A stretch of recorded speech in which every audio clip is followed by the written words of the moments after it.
Welcome to our channel. Krishnashtami వచ్చేస్తుంది. So మన ఇంటికి చిన్ని కన్నయ్య బుడిబుడి అడుగులు వేసుకొని వచ్చేస్తారు కదా. సో వచ్చినప్పుడు ఆయన మన ఇంట్లో మనకి ఏం ప్రసాదం ఉంది అని వెతుకుతూ ఉంటారు కదా. సో అలా వెతికినప్పుడు మనం ఈ ప్రసాదాలు కనిపించాయి అనుకోండి శ్రీకృష్ణుడికి, అబ్బా వీళ్ళు నాకు ఇష్టమైన ప్రసాదాలు చేశారు, వీళ్ళకి నేను అడిగినవి అడగని వరాలు కూడా ఇచ్చేయాలి అని ఇచ్చేస్తారనమాట. అందుకని ఈ 3 ప్రసాదాలు కూడా ట్రై చేసేసేయండి. చాలా ఈజీగా చాలా ఫాస్ట్గా కుదురుతాయి, చాలా బాగా కూడా ఉంటాయి అన్నమాట టేస్ట్లో.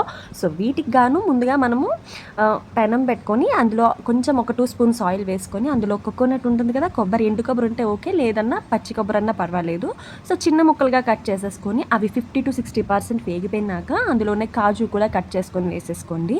కాజు ఒక 50% వేగిపోయిన తర్వాత అందులోనే మనం కిస్మిస్ కూడా వేసుకొని బాగా వేయించేసుకోండి. అవి వేగినవి పక్కన పెట్టేసి ఒక గిన్నెలో ప్యారల్గా ఒక 1 గ్లాస్ పాలు అనేవి బాగా మరగపెట్టేసుకోండి. అవి మరిగేలోగా మళ్ళీ బాండీ పెట్టుకొని మనం స్టవ్ వెలిగించేసుకొని, మనకి కోకోనట్ అదే ఎండు కొబ్బరి లేదు నా దగ్గర, సో నేను పచ్చి కొబ్బరినే వేయించుకుంటున్నాను అనమాట. ఎండు కొబ్బరి ఉంటే ఓకే. సో దానికోసం పెనంలో ఒక 1/2 స్పూన్ నెయ్యి వేసుకొని అందులోనే ఎండు కొబ్బరిని బాగా వేయించేసుకుంటున్నాను అనమాట. సో బాగా వేగిన తర్వాత ఆ కొబ్బరిని పక్కన పెట్టేసుకోండి. ఈలోగా మనం ఇప్పుడు వేరే బౌల్ తీసుకొని అందులో 1 కప్పు అటుకులు తీసుకోండి. వేరే కప్లోని ఆ వాటర్ తీసుకొని ఆ అటుకుల్ని అందులో వేసుకొని వెంటనే ఒక 2 సార్లు కడిగేసి తీసేసి పక్కన పెట్టేసేయండి. సో ఈలోగా మనం ఏం చేస్తామంటే, మనం 1 కప్ అటుకులు తీసుకున్నాం కాబట్టి మనకి 3/4 కప్పు బెల్లం అయితే సరిపోతుంది. సో 3/4 కప్పుకి బెల్లం ఉండేలాగా తురుము పెట్టేసుకోండి. ఇప్పుడు స్టవ్ మీద బాండి పెట్టుకొని అందులోనే మనం తురుము పెట్టుకున్న 3/4 కప్పు బెల్లం అనేది కూడా వేయించుకోండి. ఒక్క 2 సెకండ్స్ ఉంచితే మనకి కరగడం స్టార్ట్ అవుతుంది కదా. అప్పుడు అందులో ఒక 4 to 5 స్పూన్స్ వాటర్ వేసుకోండి. ఎక్కువ వాటర్ వేయద్దు. సో బాగా కరిగిపోయిన తర్వాత మనకి మెల్ట్ అయిపోతుంది కదా బెల్లం అనేది.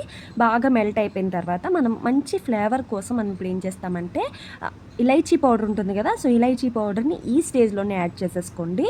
మనకి మంచి ఫ్లేవర్ వస్తుందన్నమాట. ప్రసాదాలు అనగానే మనకి ఫ్లేవర్ ప్లస్ టెక్స్చర్ అవసరం కదా. సో అందులోనే మనం వాటి కోసం మనం ఈ ఇలైచీ పౌడర్ని యాడ్ చేసుకొని బాగా మిక్స్ చేసేసుకోండి. మనకి అంతలోగా బెల్లం అనేది కూడా ఎటువంటి లంప్స్ లేకుండా చక్కగా కరిగిపోయి ఉంటుంది.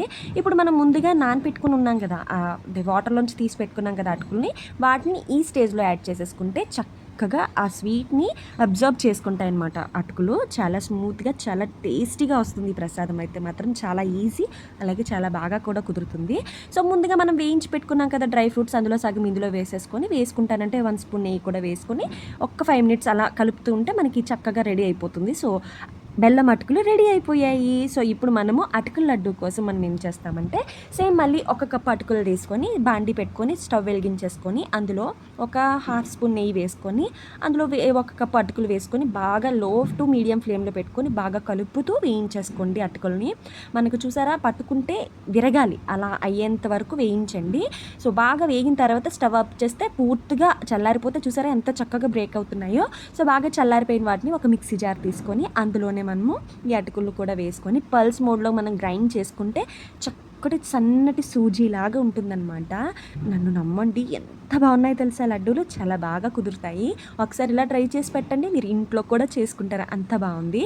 సో ఇప్పుడు అలా పల్స్ చేసుకున్న అటుకుల్లో మనం ముందుగా వేయించి పెట్టుకున్నాం కదా కోకోనట్, కొబ్బరి పొడిని కూడా ఇందులో వేసేసుకోండి. వేసుకున్న తర్వాత ఇందులోనే మనం 1 కప్ అటుకులు తీసుకున్నాం కదా, సేమ్ 3/4 కప్పు బెల్లం ఉండేలాగా వేసుకొని గ్రైండ్ చేసేసుకోండి. చక్కగా పల్స్ మోడ్లో గ్రైండ్ చేసుకుంటే చూసారా ఎంత చక్కగా రెడీ అయిపోయిందో.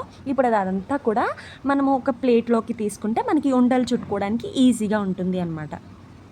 సో మొత్తం ఒకసారి కలిపేసుకొని మనం ముందుగా వేయించి పెట్టుకున్నాం కదా కోకోనట్, కాజు, కిస్మిస్ అవన్నీ, మీ దగ్గర బాదం ఉంటే బాదం కూడా వేసుకొని, నా దగ్గర అవైలబుల్ లేదు అందుకే వేయలేదు. సో అందులో ఉన్న నెయ్యితో పాటు వేసేసుకోండి. మనకి చక్కగా లడ్డూలు కట్టుకోవడానికి వస్తాయన్నమాట. మంచి టేస్ట్, మంచి అరోమా వస్తుందన్నమాట. చాలా బాగుంటుంది. మీరు కూడా ట్రై చేసేసండి, ఫ్యాన్ అయిపోతారు ఈ లడ్డూలకి మీరు. నేను ఏటో అనుకున్నాను కానీ చాలా బాగా కుదిరాయి.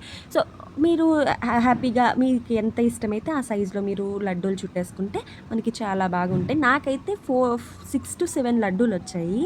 సో చాలా బాగా వచ్చాయి. సో మీకు నచ్చిన సైజులో లడ్డూలు కట్టేసుకుంటే మన ఈజీ అండ్ టేస్టీ అయిన అటుకుల లడ్డూలు కూడా రెడీ అయిపోయాయి. ఒకటి గుర్తుపెట్టుకోండి, అటుకుల లడ్డు చేసేటప్పుడు పక్కన ఎవరు లేకుండా చూసుకోండి. ఎందుకు అంటే పక్కన ఎవరైనా ఉన్నారంటే స్మెల్కి టెంప్ట్ అయిపోయి తినేస్తారు. సో మా చిన్ని కన్నయ్య కంటే ముందు ఎవరు తినేయకూడదు కదా. బట్ నాకైతే మా చిన్ని కన్నమ్మ తినేసింది, టేస్ట్ చూసేసింది, చాలా బాగున్నాయి. పర్వాలేదులే, నా చిన్ని కన్నమ్మ కూడా చిన్ని కన్న అయితే సమానమే కదా. సో అందుకనేసి సో చాలా బాగా కుదురుతాయి. మీరు కూడా ఈసారి కృష్ణాష్టమికి ఇలా ట్రై చేసేసేయండి. మనకి ఇంకా ఏ ప్రసాదం బాకీ ఉండిపోయింది, అటుకులు పాయసం కదా, దానికోసం అస్సలు హైరానా పడక్కర్లేదు. సో చాలా ఈజీగా చేసేసుకోవచ్చు. వాటి కోసం మనం ముందుగా పాలు పెట్టుకున్నాం కదా, సో ఆ పాలలో 1/2 కప్ అటుకులు వేసేసుకొని, 1 కప్పు పాలలో 1/2 కప్ అటుకులు వేసేసుకొని, 1 స్పూన్ కొబ్బరి పొడి, అలాగే ముందుగా వేయించి పెట్టుకున్న డ్రై ఫ్రూట్స్, అలాగే 1 స్పూన్ బెల్లం కూడా వేసుకొని బాగా కరిగించేసుకుంటే మనం అటుకుల పాయసం కూడా రెడీ చేసేసుకోవచ్చు. చూసారా మన కన్నయ్యకి ఇష్టమైన ప్రసాదాలు ఎంత సింపుల్గా అయిపోయాయో, కానీ చాలా మంచి టేస్ట్ ఉన్నవి ఇష్టపడతాడండి మన కన్నయ్య. సో అందుకుగాను ఈ ప్రసాదాలు చేసి పెట్టండి కృష్ణాష్టమికి. చాలా స్పెషల్గా, చాలా ఈజీగా, చాలా ఫాస్ట్గా అయిపోతాయి మెయిన్గా. సో మీ అందరికీ నచ్చాయా? ఖచ్చితంగా ట్రై చేయండి. అయినా కన్నయ్య వచ్చి తింటారు అంటే ఎవరు ట్రై చేయకుండా ఉంటారులే. ట్రై చేసేసి కన్నయ్య దగ్గర ఇంప్రెషన్ కొట్టేసేయండి. సో నెక్స్ట్ వీడియో అప్లోడ్ చేసేంత వరకు మన ఛానల్ని చూస్తూనే ఉండండి. Please like, share, subscribe our channel. Bye bye.